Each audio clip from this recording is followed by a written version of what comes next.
গতকাল বিকালে কাশ্মীরে জঙ্গি হানায় নিহত হয় একাধিক পর্যটক। চারিদিকে স্বজন হারানোর কান্না, স্তম্ভিত গোটা দেশ। মৃত পর্যটকদের আত্মার শান্তি কামনায় তাদের পরিবারদের প্রতি সমবেদনা জানিয়ে আজ বিষ্ণুপুর পৌরসভার সংলগ্ন অশোক স্তম্ভের পাদদেশে শহীদ বেদিতে মোমবাতি জ্বালিয়ে পুষ্পার্ঘ্য নিবেদন করলেন বিষ্ণুপুর বিধানসভার বিধায়ক তন্ময় ঘোষ, বিষ্ণুপুর পৌরসভার চেয়ারম্যান সহ একগুচ্ছ তৃণমূল নেতৃত্ব, কর্মী সমর্থক এবং সাধারণ মানুষ।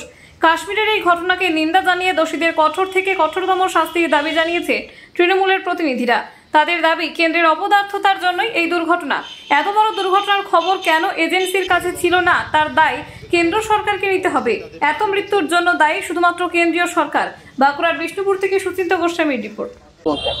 আপনারা নিশ্চিতভাবে জানেন এবং সমস্ত ভারতীয়বাসী অত্যন্ত দুঃখিত যে কাশ্মীরের মতো একটি পর্যটনমূলক জায়গা, ভূস্বর্গ যাকে বলা হয়, এবং পেহেলগাঁওয়ের মতো একটি উপত্যকা জায়গাতে, যাকে মিনি সুইজারল্যান্ড বলা হয় ভারতবর্ষে, সেখানে একটি দুঃখজনক এবং নক্কারজনক ঘটনা ঘটিয়েছে এবং প্রায় 26-27 জন পর্যটক ইতিমধ্যে, যা খবর, যারা বেড়াতে গেছিল পরিবারকে নিয়ে, তারা প্রাণ হারিয়েছে।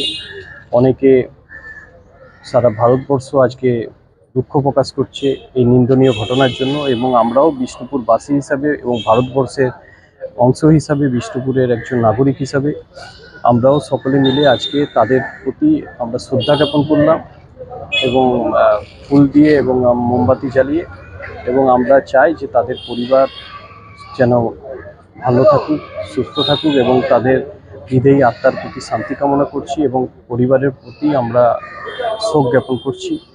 এবং আমরা চাই যে যারা এই ধরনের ঘটনা ঘটেছে তাদের বিরুদ্ধে যেন ভারতের সরকার যেন দৃষ্টান্তমূলক শাস্তির ব্যবস্থা করে। এই ধরনের ঘটনা পর্যটন কেন্দ্র কিভাবে দেখছেন? এটা তো প্রতিবেশী রাষ্ট্র যদি ঘটনা ঘটিয়ে থাকে, এবং সেটা আমাদের সরকার নিশ্চিতভাবে দেখছে বিষয়টা এবং কড়া পদক্ষেপ নেবে বলে আমরা আশাবাদী। এবং আমাদের মাননীয় মুখ্যমন্ত্রী মমতা বন্দ্যোপাধ্যায় ইতিমধ্যেই শোক জ্ঞাপন করেছেন এই ঘটনার জন্য, এবং তিনিও চেয়েছেন যে একটা দৃষ্টান্তমূলক শাস্তি নেওয়া হোক। এবং আমরা মুখ্যমন্ত্রীর সাথে একমত, এবং মুখ্যমন্ত্রী যেভাবে আমাদেরকে আগামী দিনে বলবেন সেভাবেই আমরা এইভাবে কর্মসূচিও চালিয়ে দেব।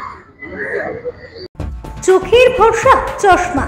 ঐতিহাসিক শহর বিষ্ণুপুরে চশমার জগতে আদি ও বিশ্বস্ত প্রতিষ্ঠান নবরূপে সুসজ্জিত দত্ত অপটিক্যাল এক্সক্লুসিভ। এখানে পাবেন বিভিন্ন নামি দামি কোম্পানির ফ্রেম, লেন্স ও সানগ্লাসের বিপুল সম্ভার। Multi brand optical store. ঠিকানা রশিদগঞ্জ মেলোডি ক্লাবের পাশে, বিষ্ণুপুর, বাঁকুড়া। Mobile number 9474620413। অভিজ্ঞতাই শেষ কথা।